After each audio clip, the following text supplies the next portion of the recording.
Hey everybody, this is Kohdok here, and I'm finally going to get around to talking about Kaijudo. I regret not really talking about it while it was still out, but here's the thing, before I knew it, it was already gone. Now, Kaijudo initially went under the name Duel Masters, which was a game that was developed by Wizards of the Coast to sort of be an entry-level, more user-friendly version of their popular game Magic the Gathering. Now, if you know about Magic the Gathering, you know it can actually be kind of impenetrable for a new player to understand because you have to have the land cards in your hand, which you play, and then you tap them to play like monsters and spells and stuff, and you have all these weird casting costs and like 100 billion keywords to remember. It can get pretty confusing. I remember it was kind of hard for me. So Wizards of the Coast went out and they developed Duel Masters to be a more user-friendly Magic the Gathering.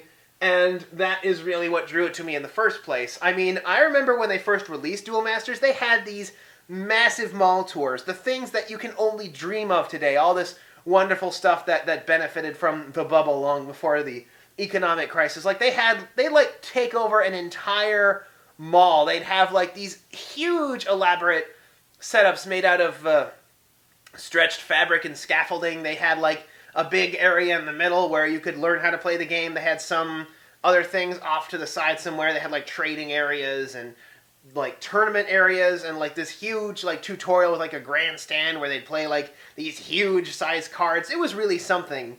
They had it for a weekend in Dallas-Fort Worth, thanks to it being one of the largest metropolitan areas in the country, and I went both days, so they actually gave away a bunch of free stuff. They gave you a starter deck for trying out the game, and they give you like bonus cards and stuff. They had one of the artists from Japan who was autographing the cards, and it was really amazing. And something I really remember about Duel Masters is how a lot of the cards just had these insanely bombastic names. They were really fun to just look at and read. Like, you had cards like Super Explosive Volcanodon. That's a name that just rolls off the tongue, so gorgeous. Fire Sweeper Burning Hellion, Toel Vizier of Hope. All these really wonderful, bombastic names that you didn't really see in games like Magic the Gathering. They'd still seem kind of bland by comparison to all the crazy stuff you'd get in here. Like the most powerful card I remember at the time was one called Ultra Sideworm. Isn't that's quite a name, isn't it? Now, like I said, Duel Masters was designed to be an extremely streamlined version of Magic the Gathering. Now, it did this by requiring absolutely no peripherals beyond the deck itself. Now, you could have a game mat, but once you actually learned the game, you don't really need the game mat anymore, because all of the things like life point calculation is done with the deck, with these things called shields. At the start of the game, you put 5 shields from the top of your deck. These are just cards from the top of your deck, and they kind of represent your life points. You have 5 shields plus 1 life point for yourself, basically totaling up to 6 life points. That will be a note for later. And everything else is pretty simple. You play your resource cards on the bottom and your monsters on the top. Very, very easy layout, even compared to things like Yu-Gi-Oh! Or even Magic the Gathering.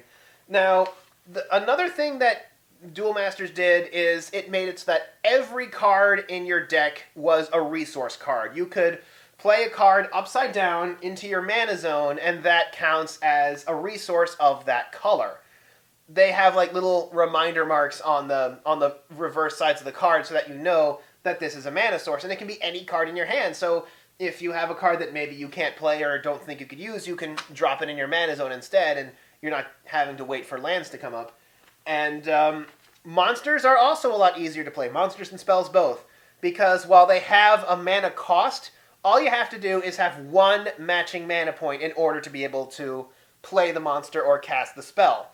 Now, it still has a lot of the things you see in Magic the Gathering, like Summoning Sickness, where the monster can't attack the turn it's played, and it has blocking and some other keywords like that, but everything is super straightforward compared to Magic the Gathering. You no longer have to deal with attack and defense and lingering damage. You just have a power, and whichever one has the higher power wins. Very straightforward.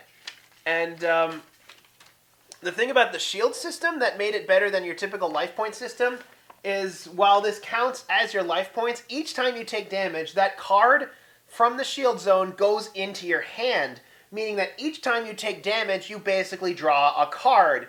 And each time that happens, that is your chance for a comeback and resist something called the Snowball Effect.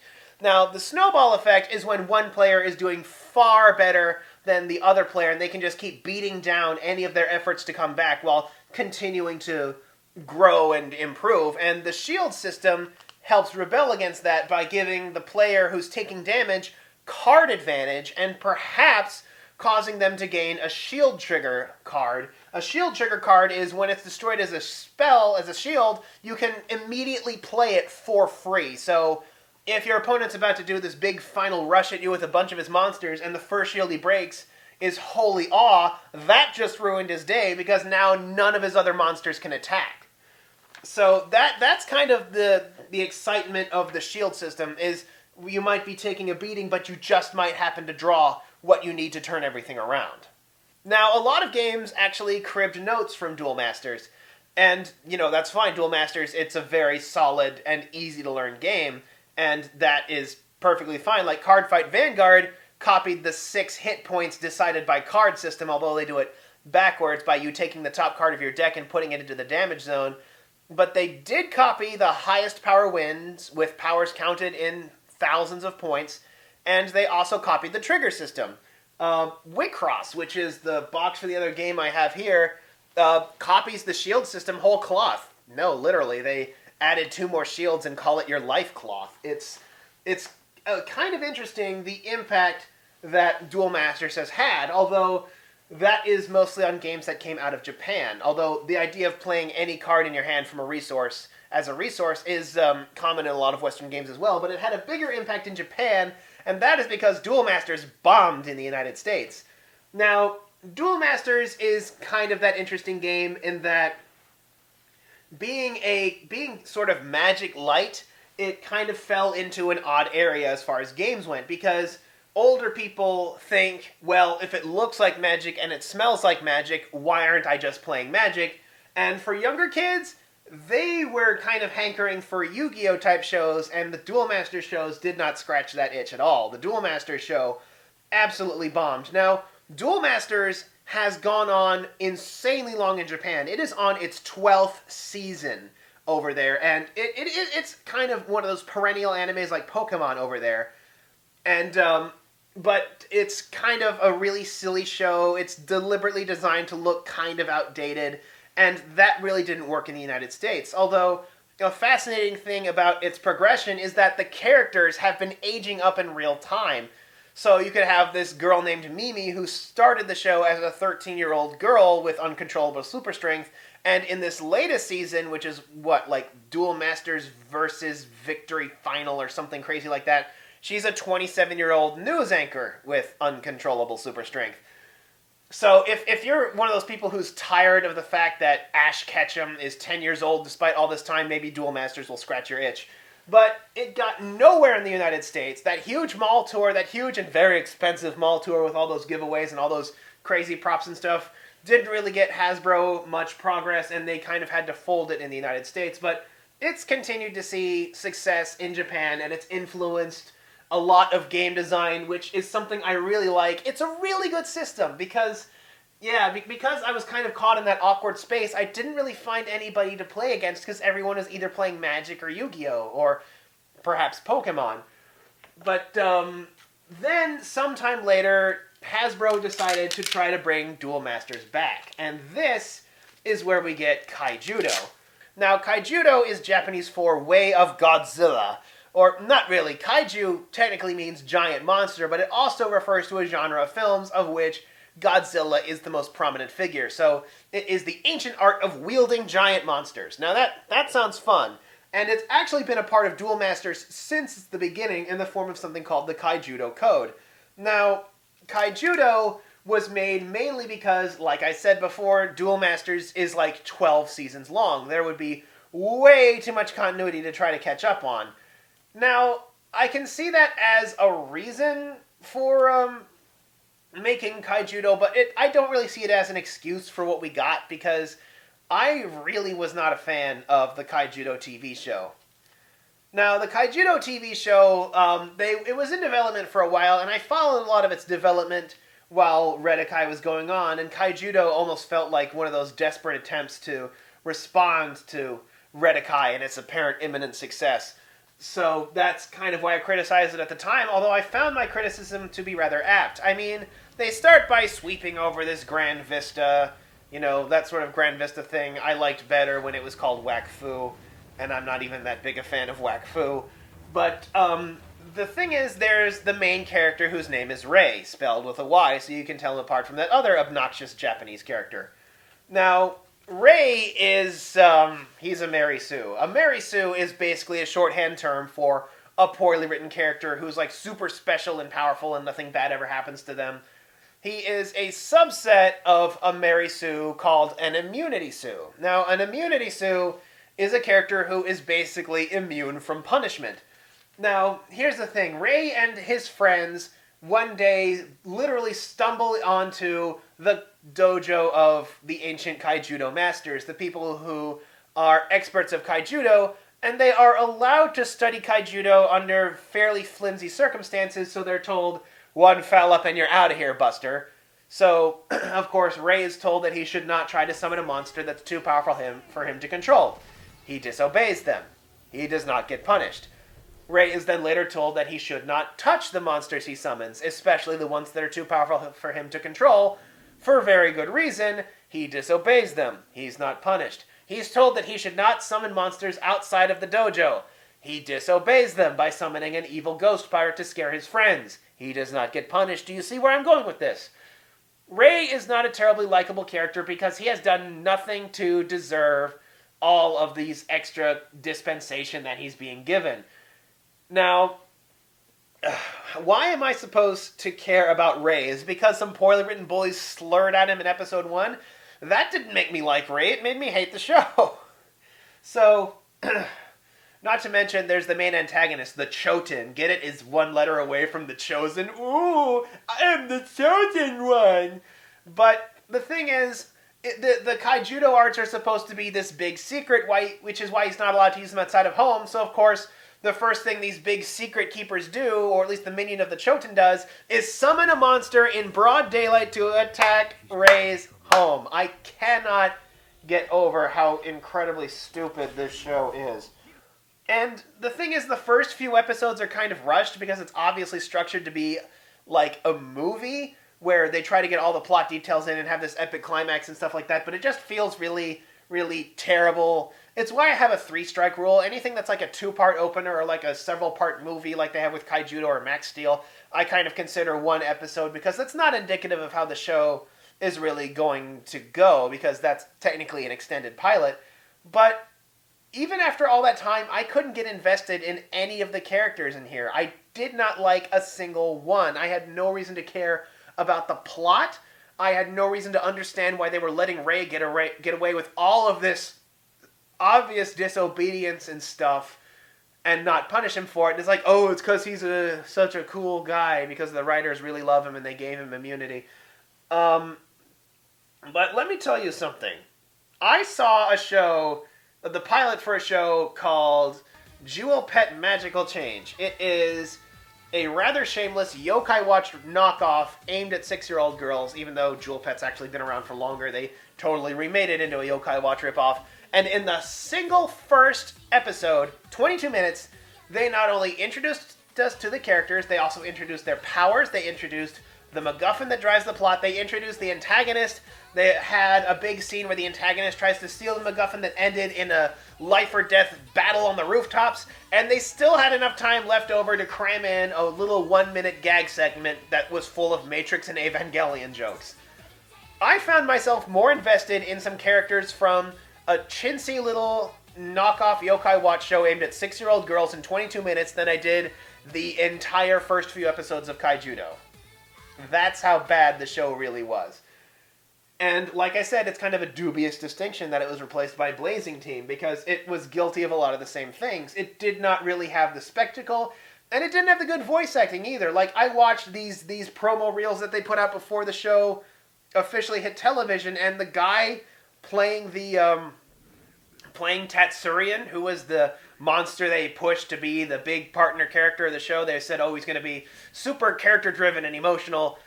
He sounded exactly like how the people who cast Disney's Hercules said everybody but the guy they hired auditioned for the role of Hades. You know, Hades, the one good thing to come out of that movie. They chose a voice actor who actually gave it a unique character. You actually see this a lot, where everybody sees a character, they try exactly the same audition, but it's the one guy who comes in and does something else that they wind up hiring. They didn't do that with Tatsurian. They couldn't even hire somebody talented like Scott McNeil who could properly inflect the voice to give it enough character to do Tatsurian. So the show really lacked a lot of that emotional depth that they told me to expect. Oh no, a company lied about the production values of its product. What a surprise. But still, Kaijudo, the show was kind of at best, but honestly, I think the thing that that really killed Kaijudo, despite its user-friendliness in its current iteration, was that they did something I call a crush block. Now, a lot of these card games that end in 2 years, they don't usually just kind of peter away. They usually do something really stupid and kill themselves. Like with this game called UFS, which is like a fighting game system complete with like a chargeable super bar and super attacks and stuff like that. It was really awesome. They tried to start implementing set rotation just like Pokemon and Magic the Gathering, like almost right away before a really big fan base had been established, and that didn't really pay off for them. Now, what Kaijudo did is they did the same thing as Buddy Fight and the same thing as Magi Nation in that they introduced a crush block. Now, a crush block is when they introduce a new set of cards or a new block of cards that are so vastly more powerful than everything else that it had been released up until that point that it basically renders every previous card obsolete. Now, a lot of card games do this. It's amazing how many card games do this. Like I said, Kaijudo did it, Buddy Fight did it, Magi Nation did it infamously terribly. There's a whole video segment on this show called Extra Credits about a game on the smartphone that tried to do that.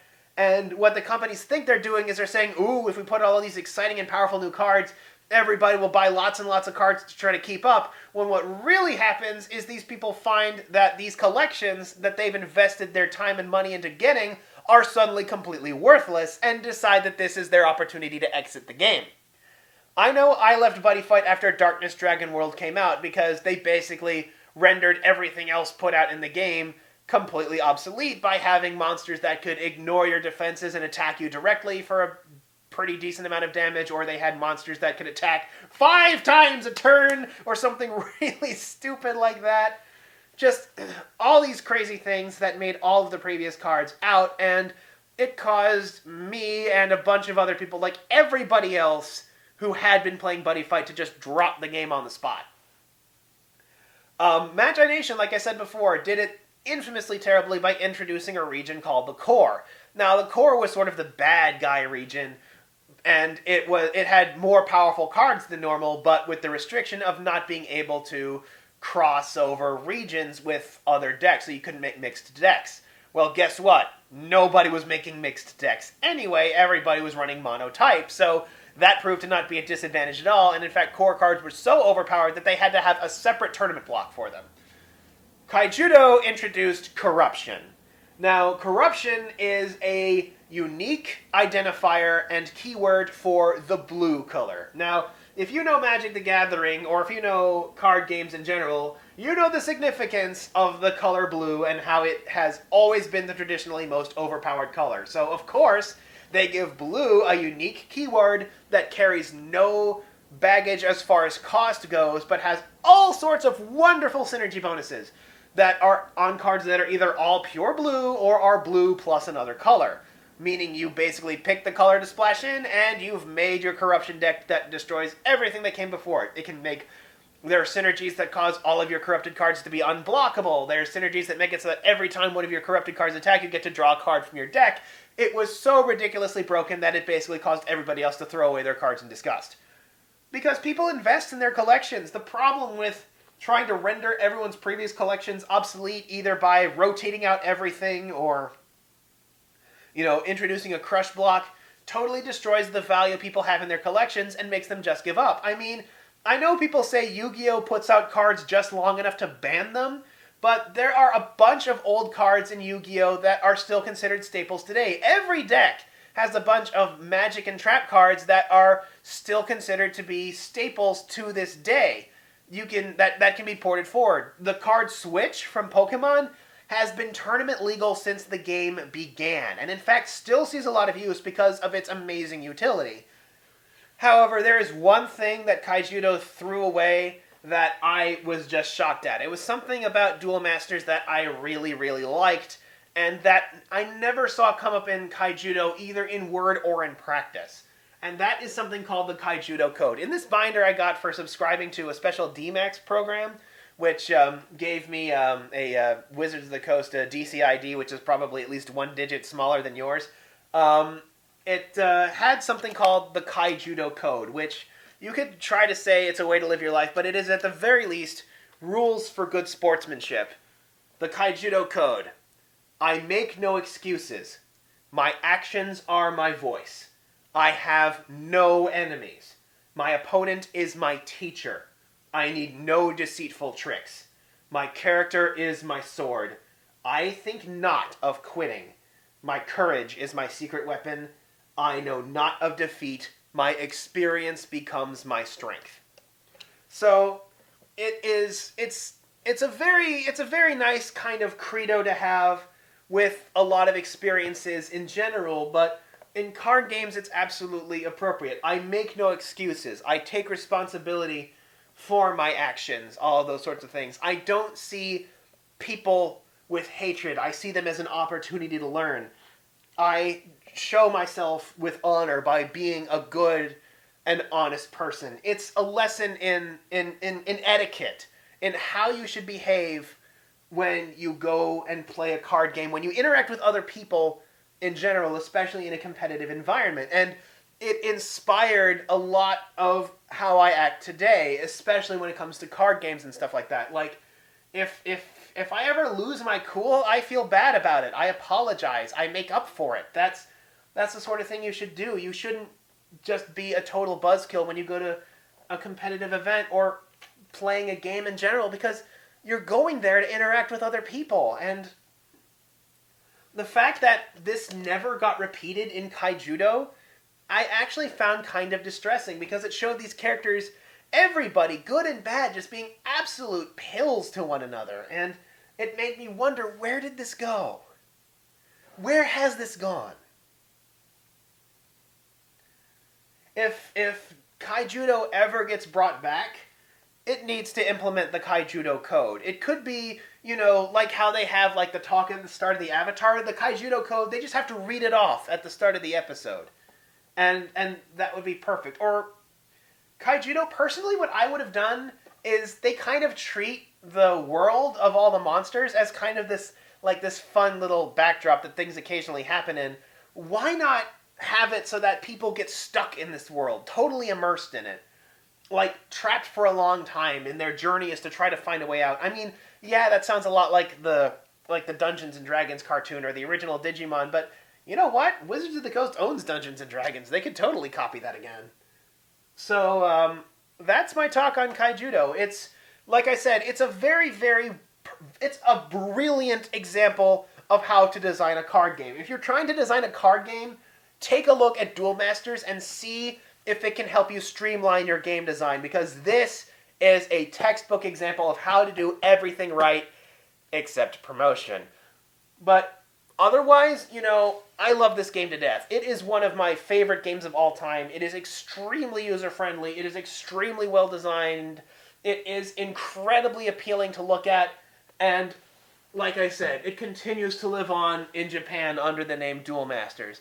If you can still find some of these Kaijudo cards, there's plenty of people who are offloading their collections. A lot of these things have gone on pretty intense sale.